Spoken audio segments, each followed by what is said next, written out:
Jalasi, welcome everyone. I'm speaking to you from Sitnik, which is the emptying place at the end of the Bay of Fundy. Here we are located in Mi'kma'ki, the ancestral and unceded territory of the Mi'kmaq people, the past, present, and future caretakers of this land. This territory is covered by the treaties of peace and friendship, which Mi'kmaq, Wolastoqiyik, and Passamaquoddy people first signed with the British Crown in 1725. The treaties did not deal with surrender of lands and resources, but in fact recognized Mi'kmaq and Wolastoqiyik title and established the rules for what was to be an ongoing relationship between nations. Mi'kmaq includes all of what conventionally is called Nova Scotia, Prince Edward Island, parts of New Brunswick, the Gaspé region of Quebec, parts of Maine, and southwestern Newfoundland. But we encourage everyone to learn, to reflect, and take action so we go beyond land acknowledgements. Today, we're going to hear from Dr. Leslie Kern, formerly of Mount Allison's Geography and Environment Department, and Dr. Roberta Hawkins, who's at the University of Guelph. Leslie, who I've known since you came to Mount A many years ago, is the author of 3 books about cities, including the best-selling feminist city.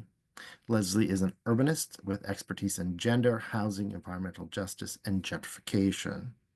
Leslie's writing has appeared in outlets such as The Guardian, Vox, and Literary Hub, and the books have been translated into 15 languages. Roberta is a feminist geographer interested in oppressive power dynamics and post-secondary education and how they exclude certain knowledges. Roberta also examines digital technologies, particularly as it frames a cultural politics of sustainability. Roberta is also interested in individual choice, I will call it, in consumption and at the intersection of funding and raising awareness around development and environmental projects. Roberta's work includes creating wiggle room, spaces of care and possibility within the Neoliberal Academy, and feminist digital natures. So today, Doctors Kern and Hawkins will discuss their new book, Higher Expectations: How to Survive Academia, Make It Better for Others, and Transform the University. Arguing that we can contribute to meaningful change, their aim is to offer a practical guide to navigating academia for people who want to improve their own work lives and create better conditions for everyone. In their talk, they're going to share some examples and everyday actions, as well as some of the bigger what-if ideas that we can collectively work toward. Now, I have the deepest respect for what I think is their important and influential work, and I'm very much looking forward to their talk today. Walalan, thank you, and I will pass it over to you, Roberta and Leslie. Thank you so much, Tony, for that generous introduction, and Juan Carlos and everyone at the Maple League who's been involved in setting up this opportunity for us to come and share with you today. As Tony said, I'm Leslie Kern, formerly of Mount Allison, now residing in what is currently known as Cambridge, Ontario, in the traditional territory of the Anishinaabeg, Chung-Ung-Tung, and Haudenosaunee peoples. And I'm delighted to be joining you from there. And I'll pass it to Roberta to introduce herself while I start to share our presentation. Perfect. Thank you, Leslie. So I'm Roberta Hawkins. I am an associate professor in geography at the University of Guelph. Leslie, it's showing your whole screen again instead of just the slide. Try again. The University of Guelph resides on Anishinaabe, Haudenosaunee, and the Mississauga of the Credits territories. And today I'm actually much better. Today I'm actually calling in from Copenhagen in Denmark, where I'm visiting for a few weeks on my sabbatical. We wanted to let you know that we have a couple of small activities planned for today. So if you happen to have some paper and pen handy, that could be useful as we move through the presentation.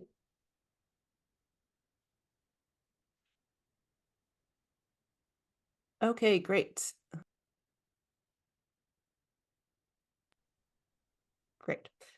Sorry, getting used to presenting on Zoom all over again after a little while away from that. So yes, let's roll right into this here. So here we are approaching late October, and It may be smelling a little bit more like burnout than pumpkin spice for some folks. So we thought as a little bit of a warm-up activity today, we would invite you to think about, reflect, and maybe make a couple of notes on some of the challenges that are coming up for you at work right now. So maybe think about listing, 2 or 3. These could be frustrations, they could be conflicts, they could be things that are kind of small day-to-day issues, or they could be much larger systemic issues that are, weighing on your mind at the moment. And if folks feel up to sharing in the chat, we could start to develop a little list, totally up to you, of course. And if anyone in a moment or so feels like sharing on screen, we can also be happy to hear from you as well.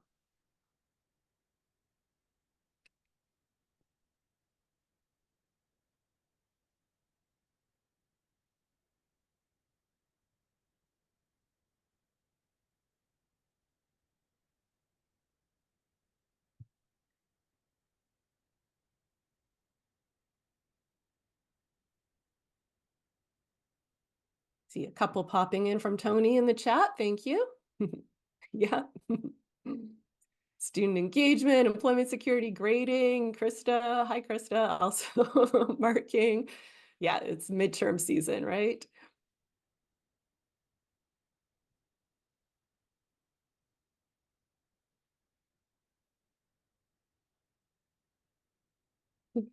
Hi Jane, yeah, balancing admin while being present for students who are also freaking out.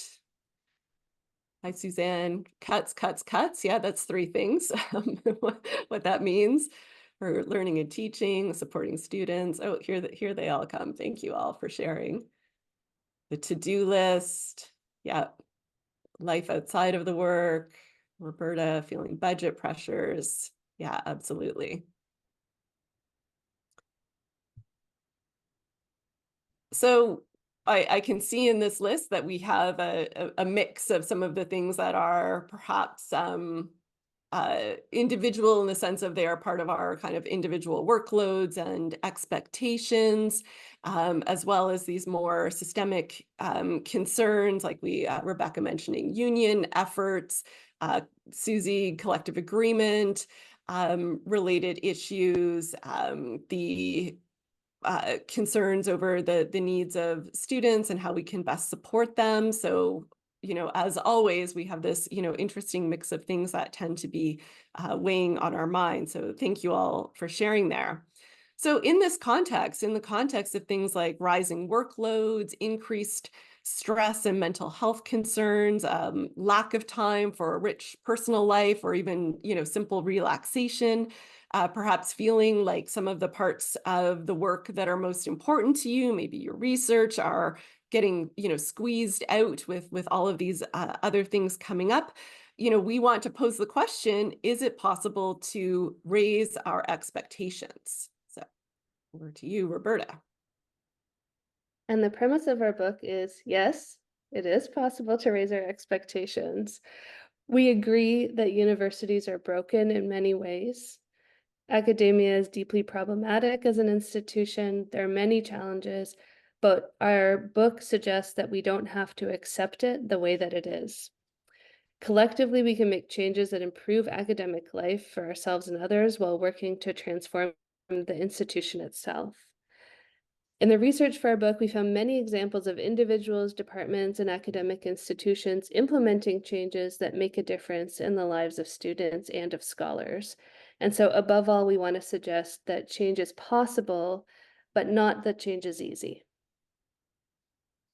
Absolutely. So our book, Higher Expectation, identifies 5 big problem areas.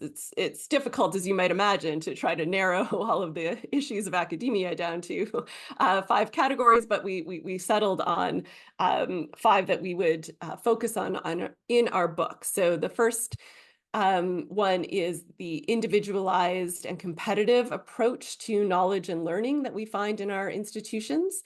The second is the reliance, indeed the over-reliance on what some have called an audit culture and metrics to judge what we do, how students learn, the impact of our research, how we use our time, and so on.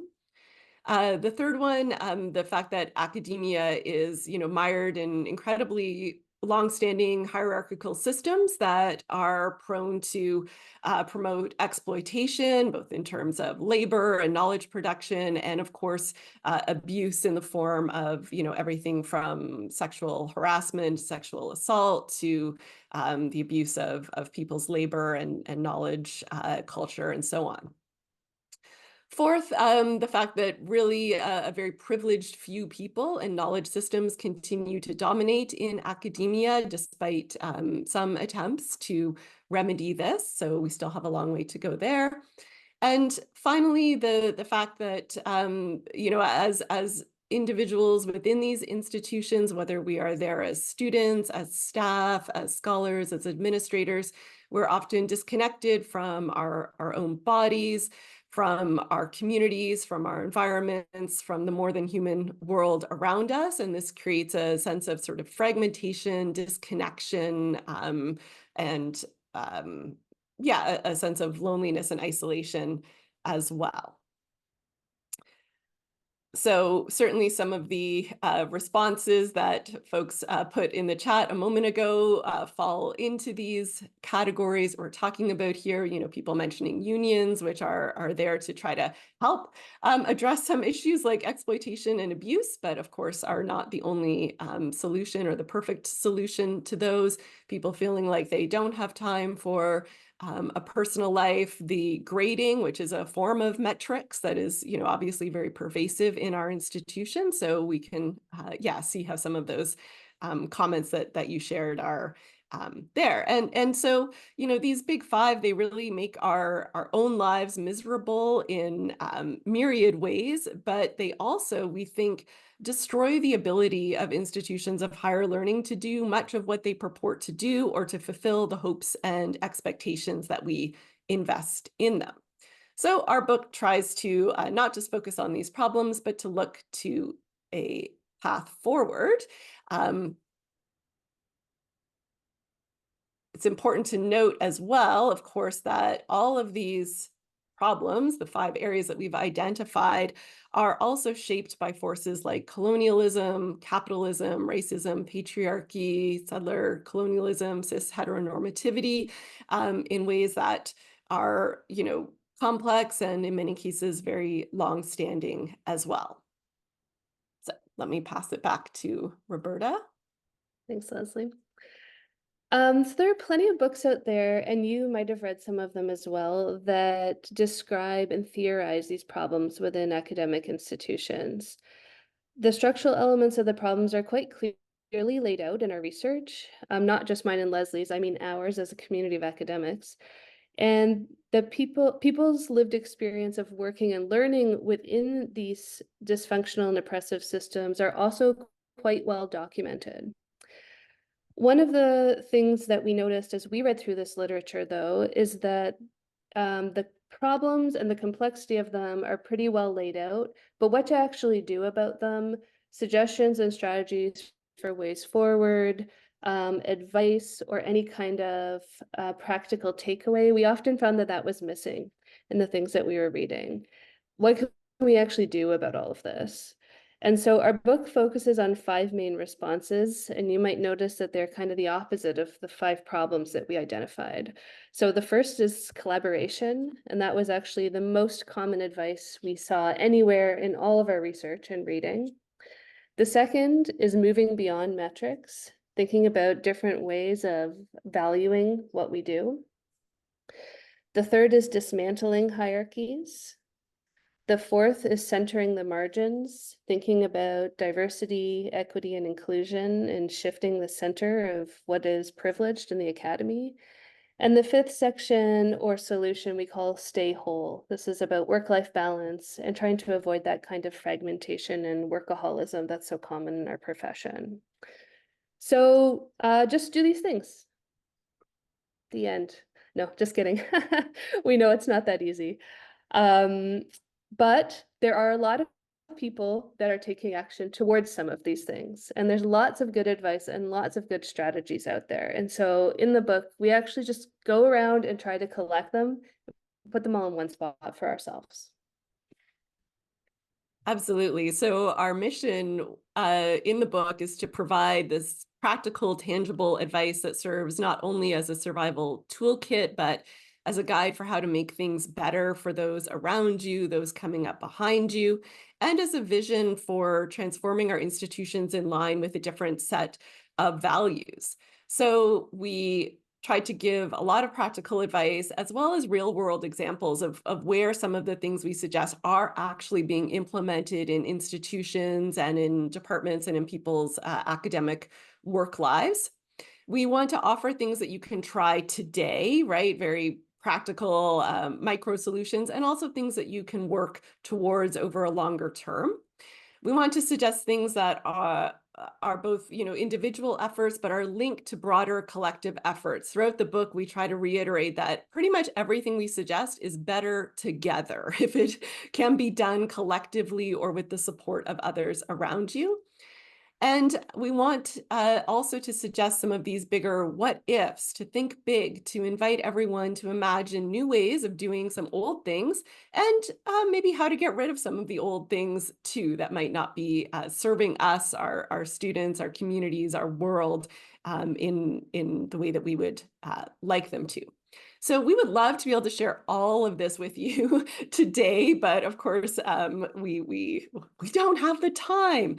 But nonetheless, we want to give you a little taste of what's in the book. So we're going to narrow our focus today.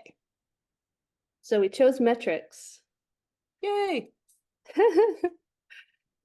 This cat is an accurate reenactment of Leslie and I hiding under a blanket when we have to think about doing activity or progress reports, filling out something like a CCV, or otherwise accounting for our time, or trying to prove the worth of our work, our programs, our departments, in all kinds of soul-crushing ways. I'm glad you like the cat. Leslie found it and I thought it was perfect too. So hopefully you can relate to this, not hopefully in a good way, but hopefully in the sense of enjoying the rest of our presentation. It's not hard to think of an example of when metrics seems at best ineffectual and at worst a giant waste of time. For me, an example that comes to mind is just from a little while ago when I was filling out a yearly progress report. I had to enter my yearly activities into a computer program that my university purchased, different from the one we had a few years ago that my university purchased. It took an enormous amount of time. It was for evaluating faculty each year based on our CV.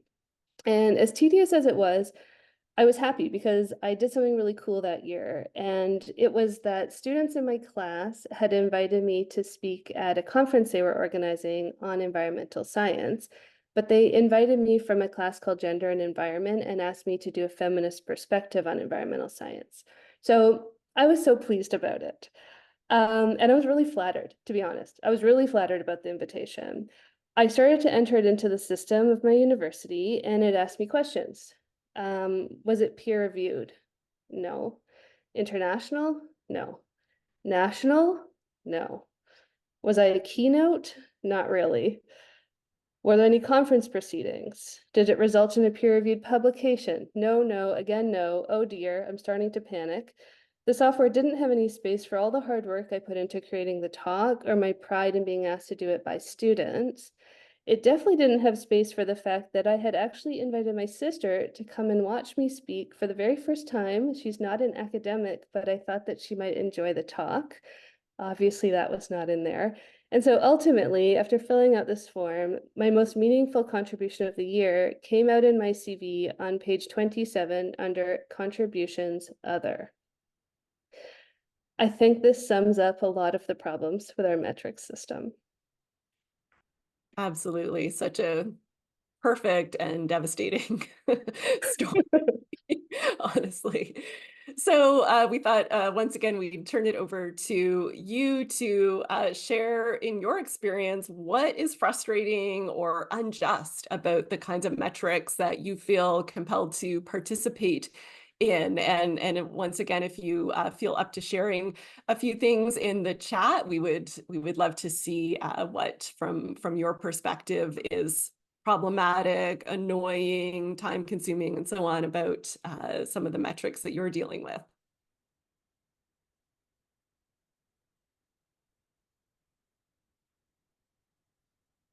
Tony just says they're gross. Yeah. Can I be a little more? I'll be a Please. little more specific and just say that I'm thinking about it in terms of grading, let's say, and how it pits students against one another or against themselves, even, right? And sort of external motivators. And so that is concerning. So there's not a focus on learning. There's a focus on this external kind of grade, and they attach value, their own value, to that grade. And of course, it's very Western, right? It's very sort of settler. So I mean, I'm not saying anything you don't already know, but just some thoughts. Yeah, absolutely. And we can see that as well in ourselves as faculty, for those of us who are or were or maybe faculty, that we also begin to judge our worth on certain metrics like our citation counts and or H index, those kinds of things. Um, the grant money that we might pull in or not. And yeah, it just perpetuates what we kind of learned as students um, institutionalizes it even more. Yeah, Carolyn. Hi, Carolyn's mentioning expectations of conferences, and yeah, the inevitable credit card debt that you will go into just to put a single pretty useless line on your CV. Yes, ranking uh, candidates. Metrics don't capture very much. Or they might miss a lot of things. Yeah, and even when we start to expand what can be included, there's still just that sort of lingering legacy of what we believe counts. Yeah, it contributes to a feeling of not being enough. Hi, Arabi. um, Jane saying what I think is valuable about my work is not really doesn't translate into those citations and so on. The good we do in communities is seen as kind of secondary. Yeah, absolutely. Feel free to keep those rolling in. I'm just going to put up on the screen some of the things that were in Roberta and my list that I think you'll all relate to. So metrics can end up valuing quantity over quality. The measurements themselves may be biased or false. So thinking again of like student evaluations of teaching that we know are sexist, racist, ableist, and so on. Some things are overvalued, while some things are rendered invisible or hidden on page 27. Of course, so much of the invisible labor often falls to the most marginalized people, further placing them in a position of always feeling or being perceived as behind in some way because the work that they do is undervalued. The priorities can become skewed if we start working towards the metrics, right, of always trying to, I don't know, say be ranked #1 in Maclean's magazine. Then we are, kind of letting the cart pull the horse there. Many of us find that they waste a lot of our time. There's also a cost to just administering all of these metrics or buying the software systems that are supposed to collect them for us. It can suck a lot of the joy out of our work when we're thinking, oh, how is this going to show up on my CV? Or, is this going to count? Or is my professor going to be interested in this aspect of the work that I did? And of course, I think just as Tony mentioned at the beginning there, they encourage competition and comparison that really contribute to just some of the most unpleasant feelings that we might have. So we could go on all day probably thinking about the problems with metrics, but we thought that today we would again narrow in and we're going to talk a little bit about some of the things that are invisible. So Ethel Tungoen, who's a political scientist at York University, shared a story a couple of years ago in which a graduate student she was supervising changed their thesis topic and switched to another supervisor. And Ethel realized that all of the work she had done advising the student would disappear into the shadows, as there's no standard way to account for supervising a student that doesn't stay your student. She called it shadow advising or shadow labor, and noted that academics like herself, a woman of color, seemed to end up doing more of this so-called shadow work than others. Shadow labor can also be understood as invisibilized labor. So the work isn't, of course, invisible to those of us doing it, but it's work that is not visible within these metric systems in which we are measured. So this might be going above and beyond in supporting students dealing with a mental health crisis, for example, or applying for grants and awards that you're not awarded and you're not successful in, or supporting informal efforts of building community within your department or solidarity on campus around a cause. And there's many more examples. So what we thought we would do is ask you to think about some of these examples of shadow labor in your own cases. Is there anything that you've done in the last couple of weeks that is invisible to the metrics, that is invisibilized? And if so, can you write that down? You can write as many as you can think about on your note paper. And if it's only one or two, that's fine as well. So take a minute to do that, please. And then we're going to get you to work with that in a minute.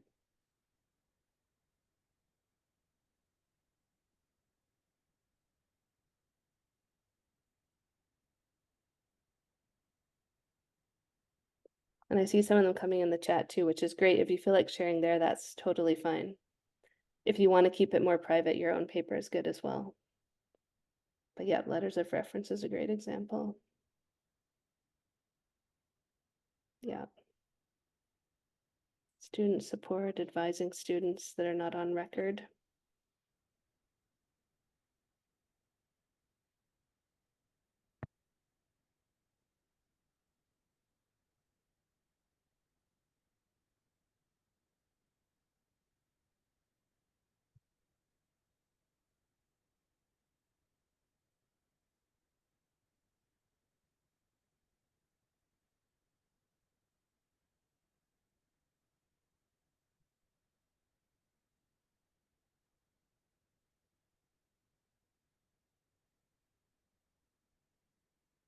Does everybody feel like they've got something down either in the chat or on paper?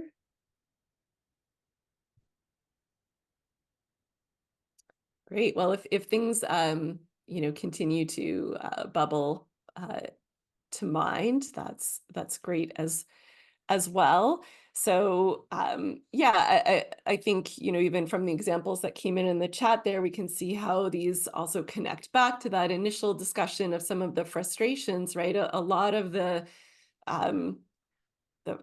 what ends up being frustrating aspects of our job is in part because so much of the work that we do isn't really recognized and valued.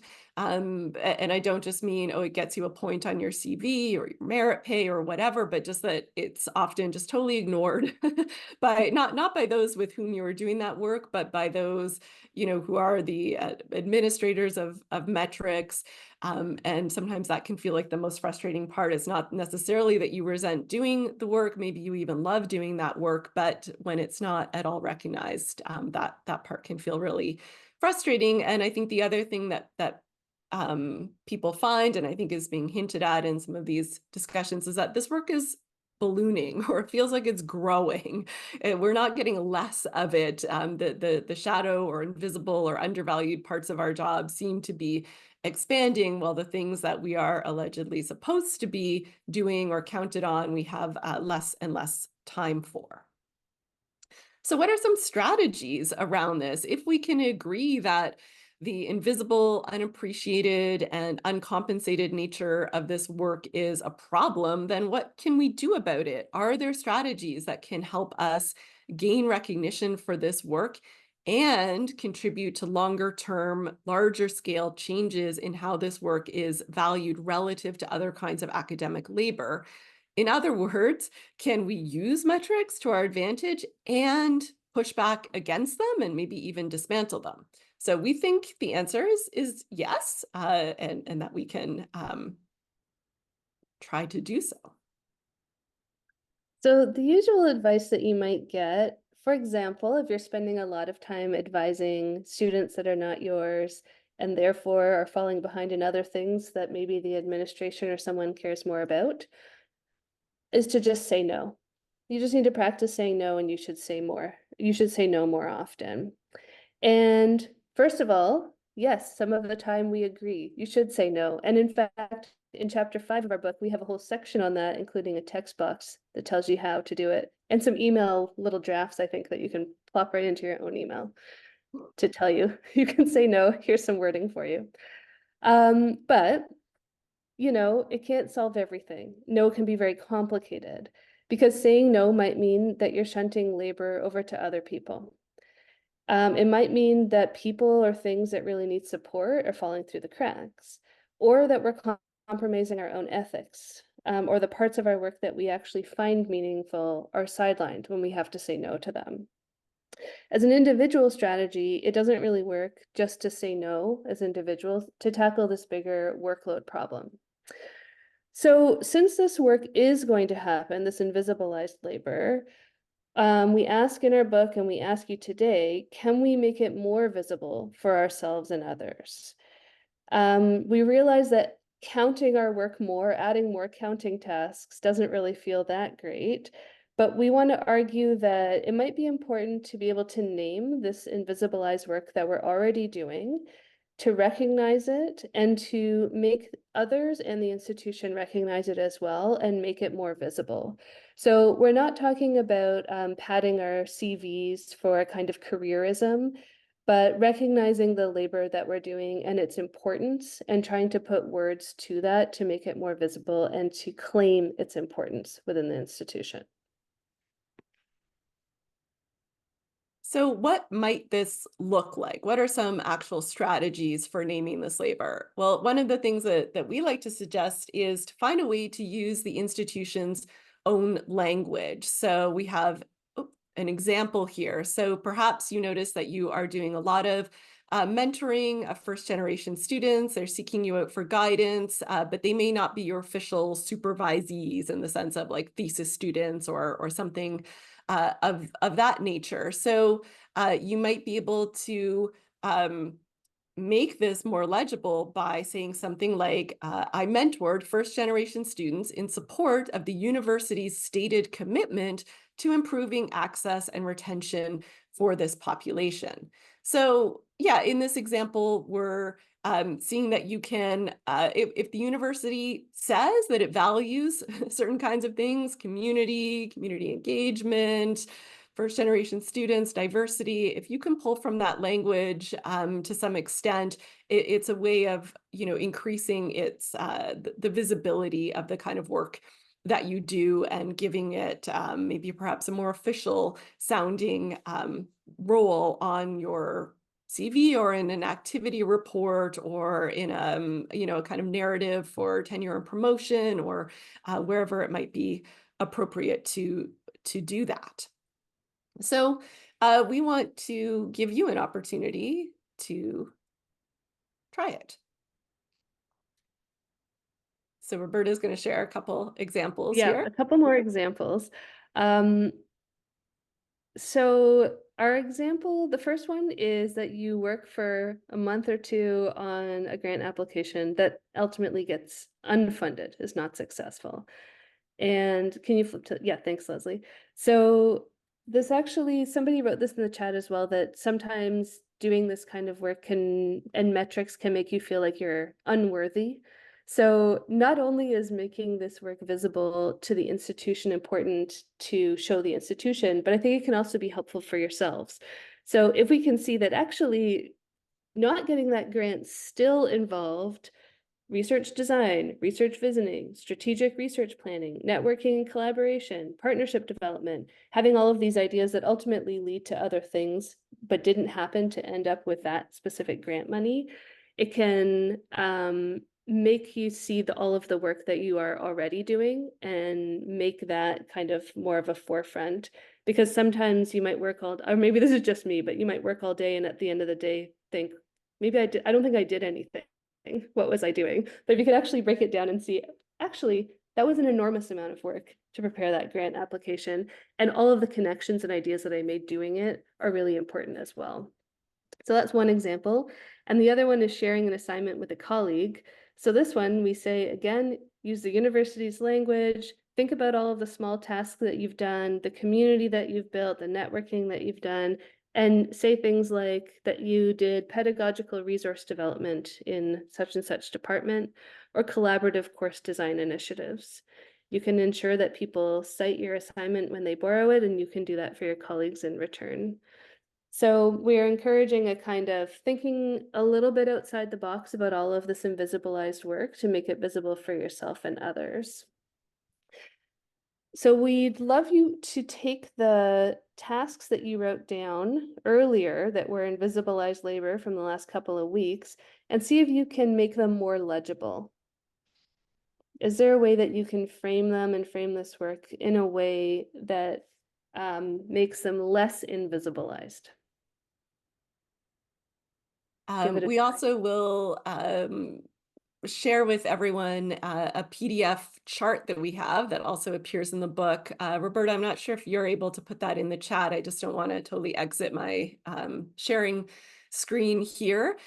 So yeah, this chart is in the book. We've also included a couple of blank spaces at the bottom of the chart for you to fill in your own at a later date, and just as a resource to keep handy.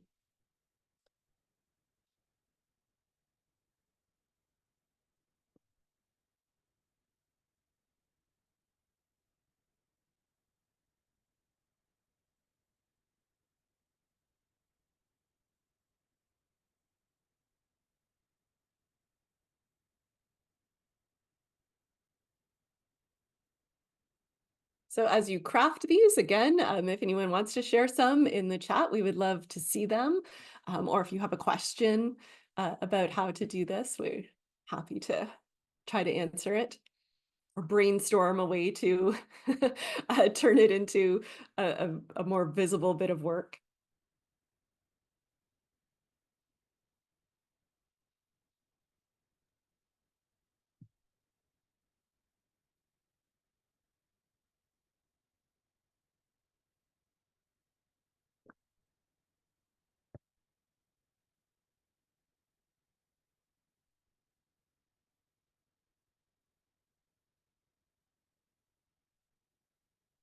Oh yeah, if you can trot out the academic strategic plan, always a good way to do that. I mean, many of us in our day-to-day lives, we kind of might think, oh, do I need to care about this strategic plan? But maybe you can pull some keywords, ideas, promises of the institution, and show how you're working towards them.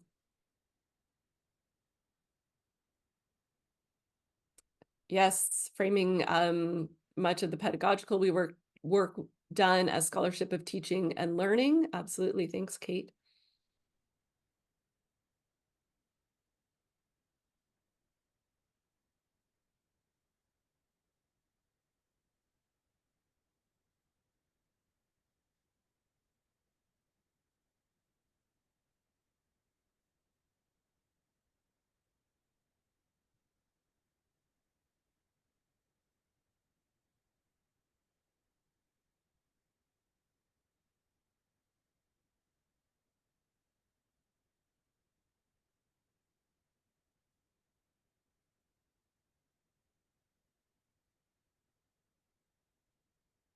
Yes, thanks, Lisa Dawn.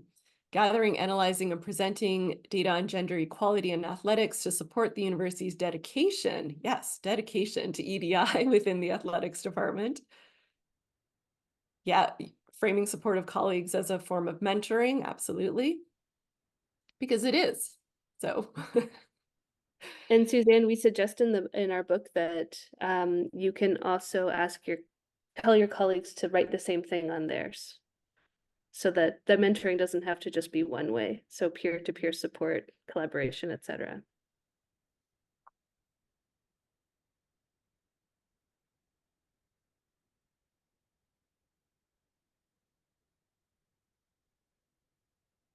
yeah, thank you folks for for sharing these. Yeah, the debriefing, mentoring work. Yeah, exactly. And naming it as faculty mentorship and development, research collaboration, peer review and project feedback, social justice and equity co-learning. Yeah, excellent. See, you guys are already experts at doing this. You probably do this kind of thing for other people and in other places. And sometimes it's good to think about how we can do it for ourselves and also to support others in doing it, those who we are mentoring, saying, listen, you should put this on your CV or you put this in your activity report. Yeah, Rebecca's got an interesting question in the chat. So I'm not quite sure how to express this, but if you highlight the work you do in support of these values, but others feel it is outside the scope of your work, your job position, thoughts on how to cope with that? It might be more issue with admin roles and alt-ac. Yeah, that's a great question. I think others can chime in with answers as well.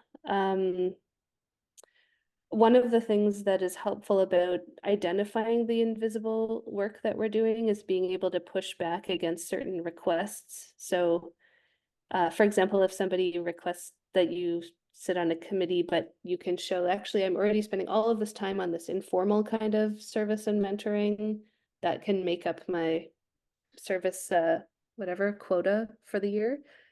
But that depends on a clear job description that you can kind of compare to. So if it's outside, I think it would need more brainstorming on how to bring it inside of what it is that you're doing or what it is you're supposed to be doing. I'm sure it's possible.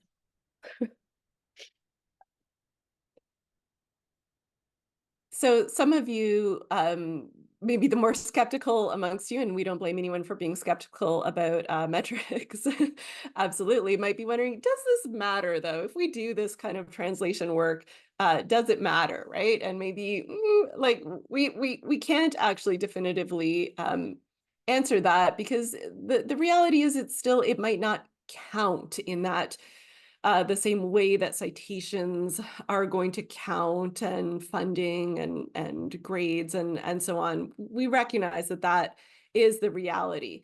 But at the same time, we think it's important to refuse invisibility.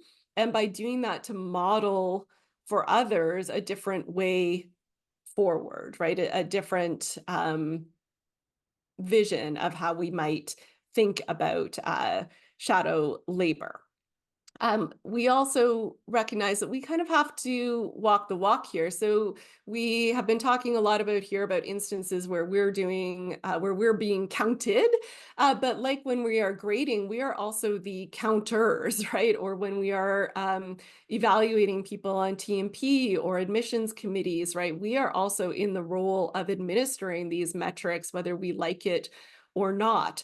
So that means that when we find ourselves in those roles at various times, when that labor is made visible to you on somebody's application, an admissions letter, a job application, their progress report for the year, you have to care about it, right? When you have the opportunity to do so, right, to say to the fellow people on the committee that you're on, look at what this person did, and not in such a way of like, oh, that's why they don't have a lot of publications because they did this other work, but to actually say, no, this is really valuable work, and can we find a way to recognize it, credit it, acknowledge it, understand its value, and so on. So we have to think about how can we embody that as well when we have the opportunity to do so.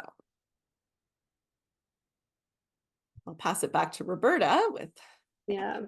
So even more importantly than making things visible as individuals or when we are sitting on adjudicating committees of any kind, acknowledging that work, we think that we need to develop collective mechanisms to formally acknowledge this work, make space for it, and reward it. And luckily, this is already happening in some areas. So one example is workload reductions. So if we know what people are doing, and they're doing an enormous amount of work in this invisibilized labor, we need to reduce their workload in other areas, and we need to advocate for that whenever possible. So, for example, formally reduce faculty of color's teaching requirements in recognition of the invisibilized and emotional labor required. And this is already happening in some places. At the MGH Institute of Health Professions in Boston, they have a guideline where all faculty of color's teaching requirements are automatically reduced in recognition of that emotional labor. We also need to advocate for creating pathways to tenure and promotion that center different kinds of labor, like service work or advancing the university's diversity, equity, and inclusion or decolonization efforts. In the US, there are a lot of institutions, including Virginia Tech, Oregon State, and others, where faculty are also evaluated on their efforts with respect to EDI work when they're applying for tenure. They have to write a statement about what they are doing in that effect. And at Indiana Purdue University, there's actually a pathway to tenure through EDI work. So that's promising. It allows faculty to submit a tenure file illustrating how their combined research, teaching, and service works to advance EDI. In my own university, we have a section of our tenure and promotion guidelines that includes community engaged scholarship. It's distinct from research and teaching, and it allows faculty to be recognized for things like policy development, other kinds of knowledge mobilization that are not peer reviewed, building community university partnerships, bringing experiential learning into the classroom, etc. And then thirdly, we need to build things that are usually shadow labor into people's formal workloads. So acknowledge the work that people are doing and adjust their workloads accordingly. Another example from my university is an Indigenous colleague who, when she was hired, was assigned one less class than her non-Indigenous counterparts. And she uses that teaching time to be a guest lecturer in lots of different classes to bring Indigenous knowledge systems into those courses. And it's working extremely successfully because that faculty has time to develop lectures that are guest lectures that are appropriate to come into the classroom and deliver them. And the faculty that request her time and her presence in the classroom don't feel guilty or awful about doing that. She also sits on a university committee around decolonizing the curriculum as part of that labor, as part of what she was hired to do. And that is not that difficult. We can easily do that with more faculty or in a more systematic way for all kinds of different things, not just decolonization. So there are lots of examples. We have them in the book, and we can find them out there of how this has been put into bigger systems and isn't just about individual invisibilized labor, but making it visible and then making it part of the structure to try and change what's valued. So we hope that some of this has got the wheels turning in your own head, both about how you can recognize your own invisible labor, recognize it, evaluate in others, and even things that you could push for at a more departmental, faculty, or institutional level. So we really appreciate your participation today. If you want more from us, first of all, you can easily find our book, Higher Expectations. You could check out from the publisher, btlbooks.com. Ask your local bookstore or your library to order it. And of course, it's available on the usual big online retailers. Roberta and I would also be happy to join departments, labs, grad classes, other groups for customized workshops to address more specific challenges or concerns that you and your colleagues might have. So just feel free to email either of us if you would like any more information about that. And as some of you know, I also have a coaching business where I work with other academics and grad students to talk about everything from work-life balance to writing to career development and so on. So if you're interested in learning more about that, you can take a look at my website at lesliekerncoaching.com. So I think we have a few minutes for questions. I'm going to stop the screen share so that we can see anyone who would like to share any questions or comments with us.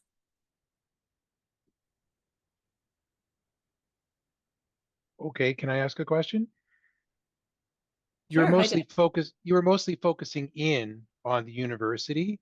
How do you see some of these thoughts as applying to outside the university? So, for example, you mentioned the CCV. Well, that's driven by the tri-councils. So, how do some of these thoughts apply to the external world in terms of metrics and their expectations? Thanks. Great question. Yeah, we do talk about this a bit in the book as well. I mean, even government funding pressures, the idea that, for those of us who work in public institutions, that we're kind of accountable to the taxpayer to show the impact of our research and so on.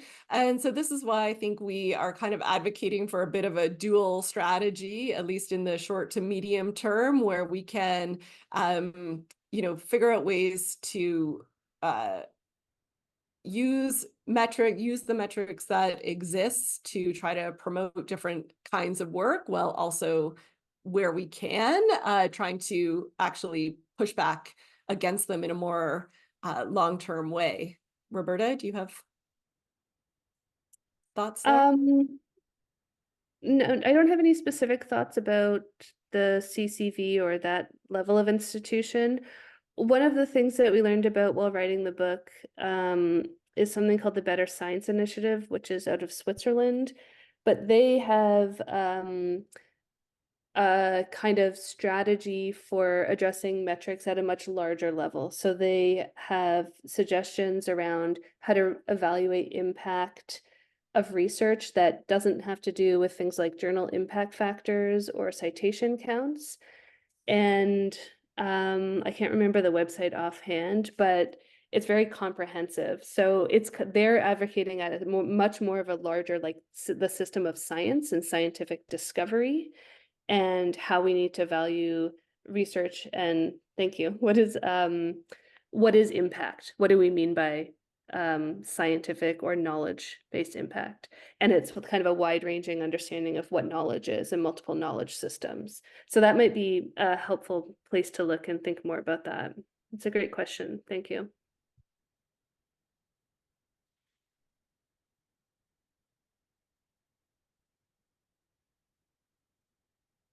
I'll just say, as someone who worked in government for about 5 years, sometimes getting people in government, right, like myself, who are kind of disruptive. In fact, in the end, they fired my whole division, but that's another whole story because we were so disruptive.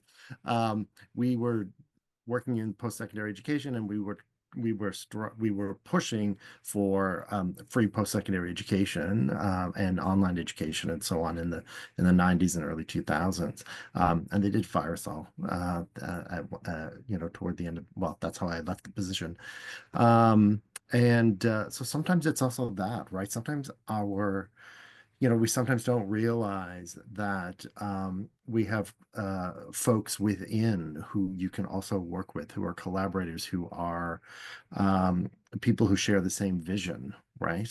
And so sometimes, it just takes that as well. And so that's long term, I realize, in terms of strategy, but teaching our lovely students these critical skills and analysis and so on, so that when they do get positions in government or with NGOs or wherever they happen to be, that they can be the change makers, right? So maybe that's not, anyway, just random thoughts. Yeah, thank you for that.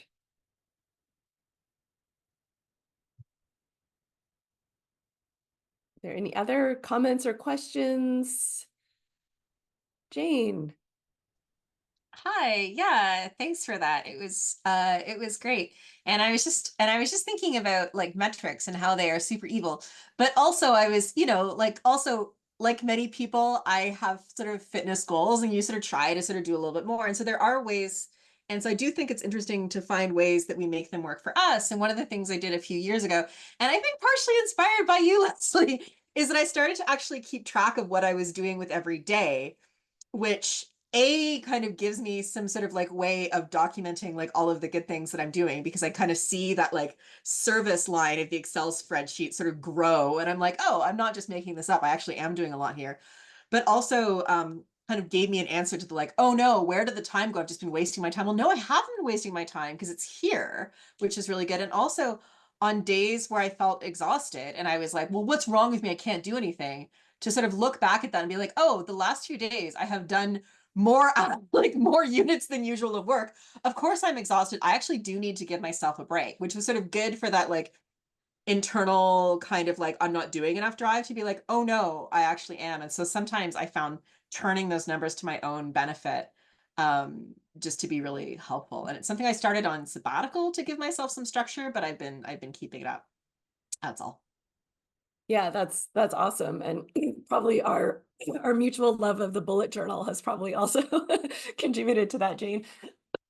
And yes, actually, I think just preceding the section in our book where we talk about these strategies for making shadow labor more visible, we also first talk about like you have to actually know what you're doing. Like you actually probably need to do a little bit of self-accounting. Again, not in, you know, a miserable tracking every minute kind of way, but it can be useful, even if it's just for a specific period of time, a month or two or something. Because most of us, yeah, we have that feeling like Jane described, like Roberta described at the end of the day, at the end of the week, like, what did I do? Where did my time go? Why do I feel like nothing got done? And until we can kind of see it tracked in a way, that feeling is very terrible. It's a very terrible feeling. So doing a little bit of just like self-tracking and accounting is a good kind of first step. And then thinking about, okay, so what of this is actually like pretty core to my job in a way, right? And how can I translate that and help others recognize it in their own work too?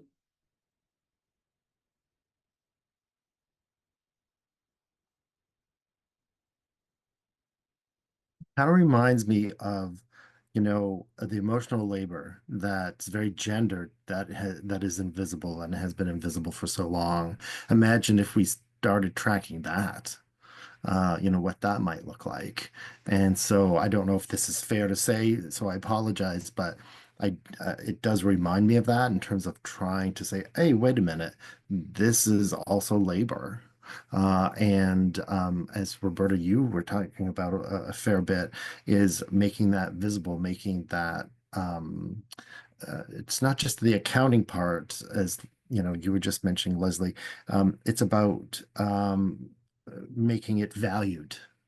And I think that's a really vital part of this, right? And yes, it is using the tools, and the very tools to sort of undermine, but it's also trying to have influence on those tools, right? And change the way that we do this. So yes, we're still within the framework of this accounting, but at the same time, we're also pushing it and moving it and modifying it. So I think it's a great sort of strategy because it's multi-pronged, right? So yeah, we're at 1 o'clock.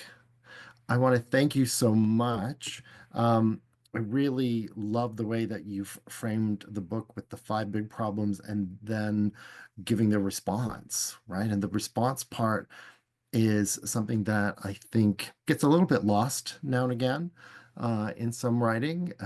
And so I think this is a really practical, wonderful, and lovely way to do this.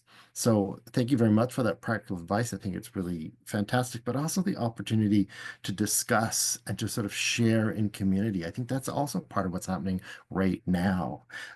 So again, I thank you very deeply. I think this work is so important and it really is very inspiring. And so I thank you. And I encourage everyone to turn on their cameras if they would like and give either a virtual or clapping, fingers, however we want to do it, snapping. That's another one.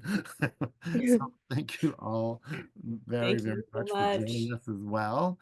Walalin, and we will see you all soon. Take Bye, care, everyone. everybody. Thank you so Thank much. you. Thank you. Thank Bye. you, everybody. Thank you, Leslie.